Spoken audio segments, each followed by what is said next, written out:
जावई.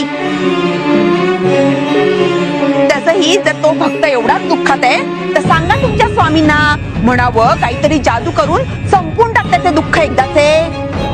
जादूगर वाटलो का आम्ही भक्तीचं फळ देतो.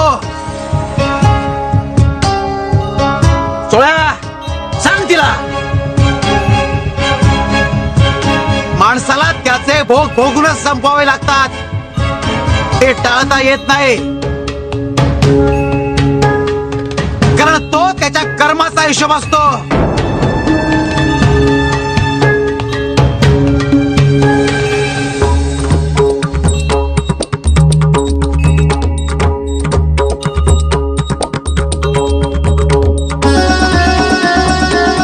सुंदरी,